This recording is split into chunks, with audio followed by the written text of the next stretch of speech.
freedom and authority cannot possibly exist. Freedom and intelligence go together. And intelligence has its own innate, natural, easy discipline. Discipline in the sense of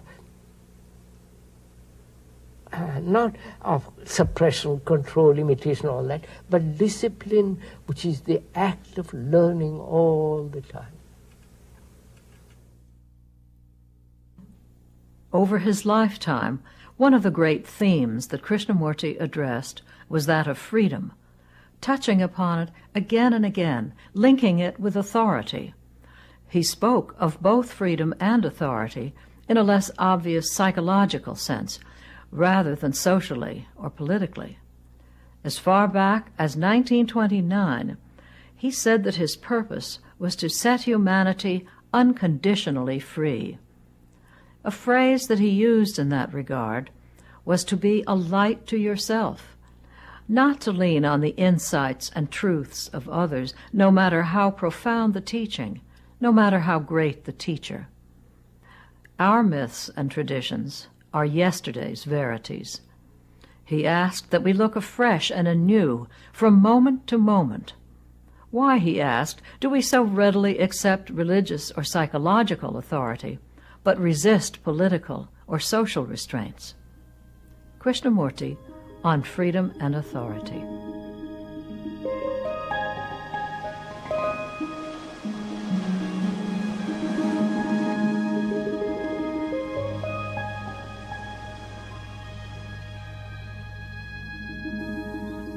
So please, as the speaker puts into words, examine that which he says for yourself. Because doubt, skepticism is a great purifier.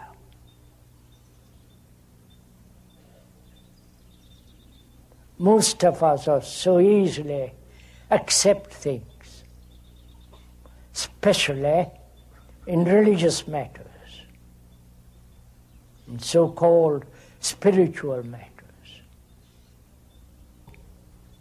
Please don't accept a thing what the speaker is saying, but try to find out for yourself by carefully listening, if you are interested. If you don't treat this as an entertainment, then please listen and doubt and question and ask. You are doubting that which you have created yourself. You are doubting your own ideas, your own conclusions, your own experiences, your beliefs, your faiths. You are doubting so that you find out for yourself what is truth. Truth demands a free mind, a mind that is completely free.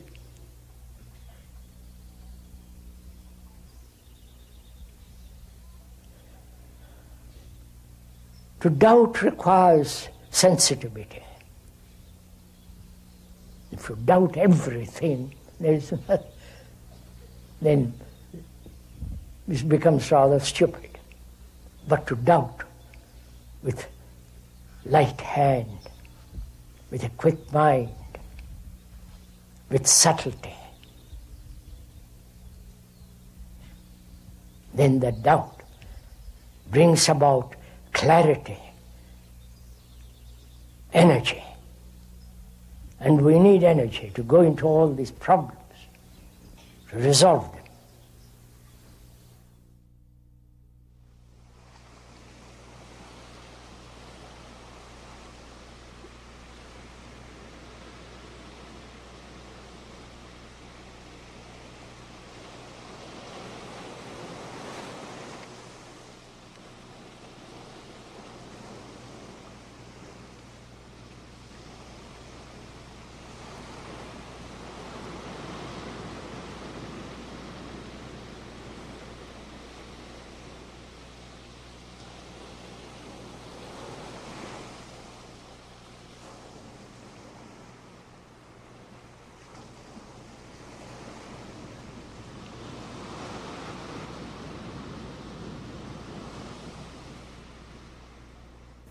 scientists, politicians, the educational people, the religious people, they are responsible, but I know nothing about it, I just follow. That's the general attitude right through the world. Oh, yes. Oh, yes. I make myself irresponsible. By delegating responsibility to you, I become irresponsible. Whereas now we are saying, nobody is responsible except you.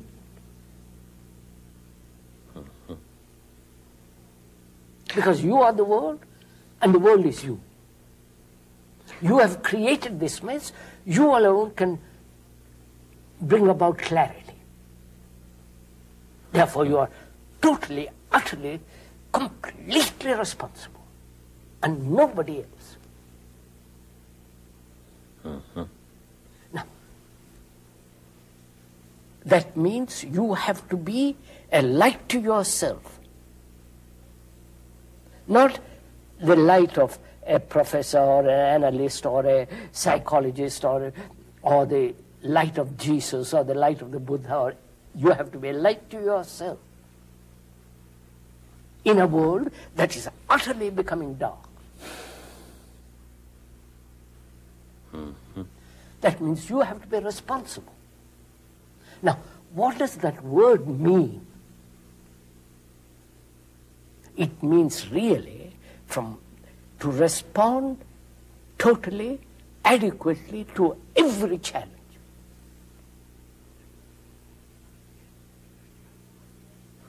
You cannot possibly respond adequately if you are rooted in the past.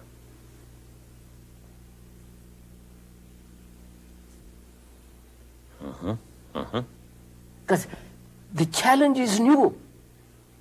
Otherwise it's not a challenge. A crisis is new. Otherwise it's not a crisis. That's why, sir, responsibility means total commitment. Total commitment. Total commitment to the challenge. Responding adequately, completely to a crisis. That is, that the word responsibility means that. To respond. I cannot respond completely if I'm frightened. Or I cannot respond completely if I'm seeking pleasure. I cannot respond totally if my action is routine, is repetitive, is traditional, is conditioned. So to respond adequately to a challenge means the me, which is the past, must end.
Violence is not only physical, but great deal, much more psychological. When I conform to a pattern, when I am being allowed to be programmed. Understand? when you tell me what I should do, because for the good of my soul or my psyche or whatever it is, and you become the authority. So when I accept authority, there is violence. Right? Psychological authority, of course. There is the authority of the computer, the authority of law, the authority of the policeman who says keep to the left or right. If you drive in Europe, you keep to the right. If you ride in England or here, which is it? Left? Yes, left. Left. No, right? Right.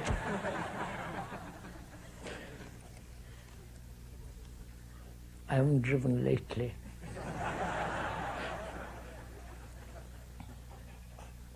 Yes, I walk down to the left, walk up the right. That's quite right. So, violence must exist where, that part of it, where out of my confusion, disorder, I create authority. You understand? I'm confused.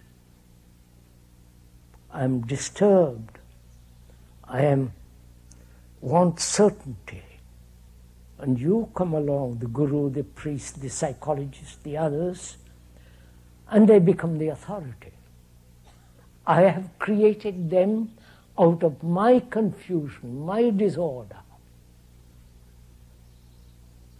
So I realize, as long as there is an authority subjectively, either the experience which I've had, the memory of that experience which becomes the authority, follow all this, or the authority of somebody who says, I know, I'll tell you all about it. The nasty, ugly gurus do all this, coining money. They are one of the most rich people in the world. Your evangelists, the churches, the tremendous organizations. They say, have faith, believe, accept. And I am so frightened, I say, and gullible, I accept it. So I am creating out of my disorder authority.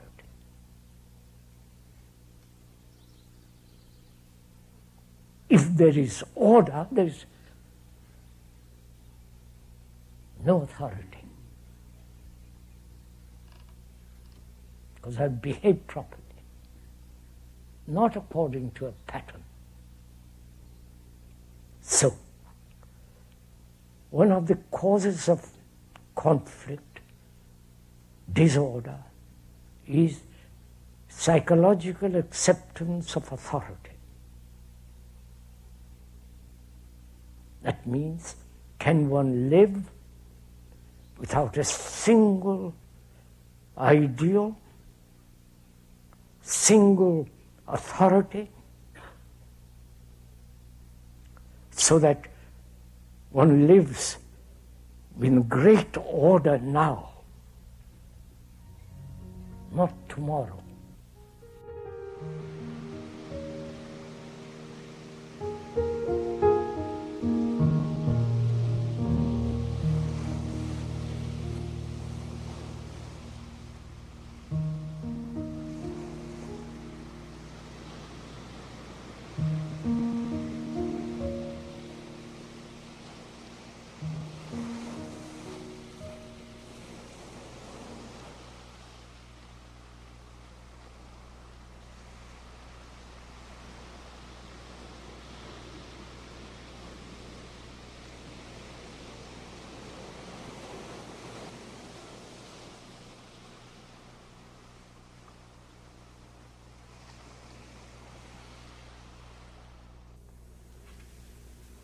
You are second-hand people.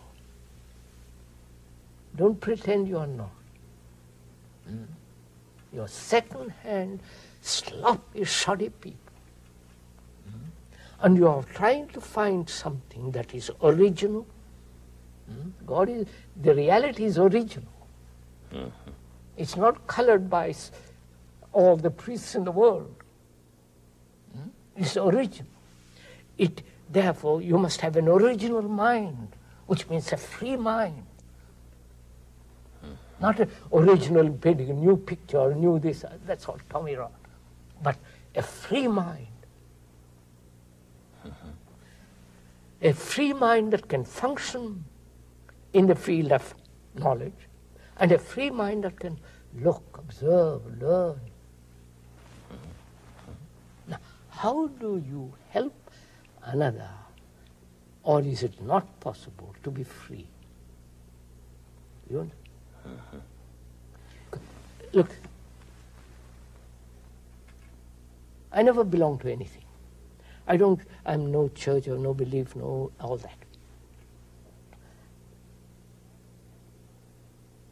A man who really wants to find out if there is eternal, the nameless, something beyond all thought, he must naturally set aside everything built on thought. The savior, the masters, the gurus, the knowledge, all that was. Are there people to do that? Will anybody undertake that journey? Or you say, well, you tell me all about it, old boy. I'll sit comfortably, and then you tell me. Yes, that's what goes on. I say, I won't describe that. I won't tell you a thing about it. That's to put it into words is to destroy it. So, let us see, if you cannot be free, what are you frightened about? Frightened of authority, frightened of going wrong, but you are completely wrong the way you live. Completely stupid the way you are carrying on. There's no meaning. You follow, sir? Deny the spiritual authority of every kind. Because what are you frightened of? Going wrong spiritually? They are wrong, not you are wrong, because you are just learning. They are the established in unrighteousness. That is beautiful. Yes. And so why do you follow them? Why do you accept them? They are degenerate. And can you be free from all that? So that your mind, through meditation, which we'll discuss perhaps another time, what it means to be free, what it means to wipe away all the things that people have put on you. You understand? So that you are innocent. Your mind is never hurt, is incapable of being hurt. That is what innocency means. And from that, inquire, let's take a journey from there. You follow, sir? From this sense of negation of everything that thought has put together. Because thought is time. Thought is matter.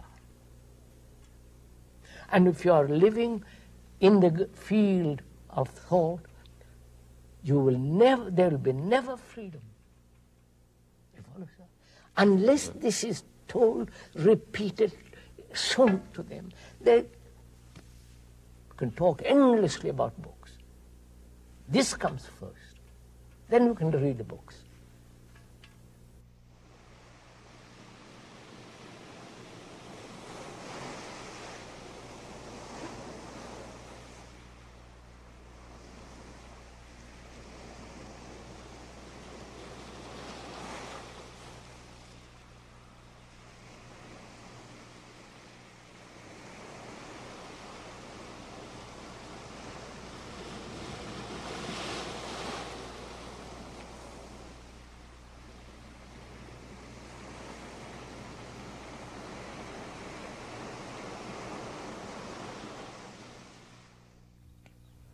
So I have to inquire, one has to inquire, what is freedom?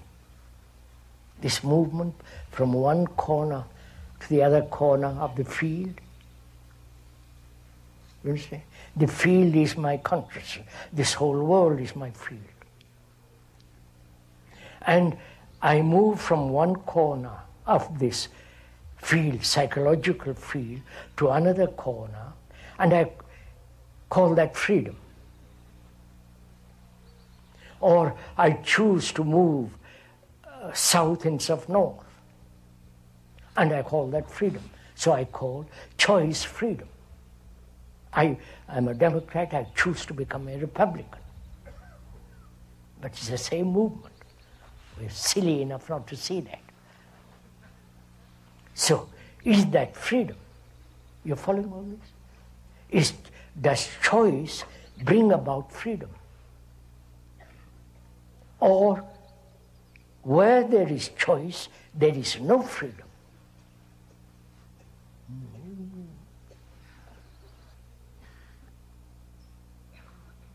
So what is freedom? Inquire, sir. The question is involved in that. What is freedom? To move from trap to trap to trap? To move from one kind of misery to another kind of misery?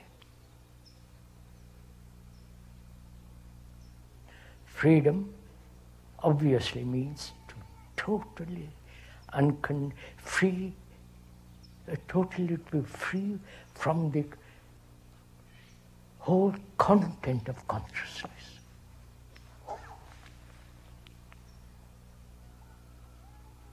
You see? The problem of content of one corner is different from another corner, but it's in the same field. And we separate the problems, but it's one problem. You understand? I wonder if all problems are interrelated, that's clear. My sexual problem, my problem of earning livelihood, my problem of God, it's all one movement of this everlasting search for something or other, of becoming.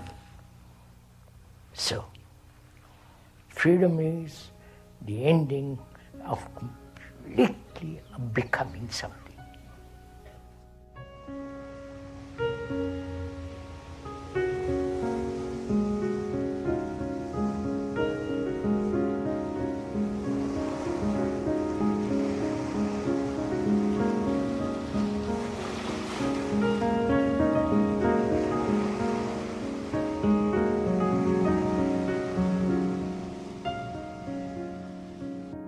What is the importance of authority? That is, the word authority, as you know, means the one who originates. Author. Author. Yes. And these priests, gurus, leaders, spiritual preachers, what have they originated? They are repeating tradition, aren't they?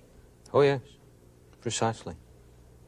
And tradition, whether it's from the Zen tradition, the Chinese tradition, or Hindu, is a dead thing. And these people are perpetuating the dead thing. What is behind this acceptance of authority?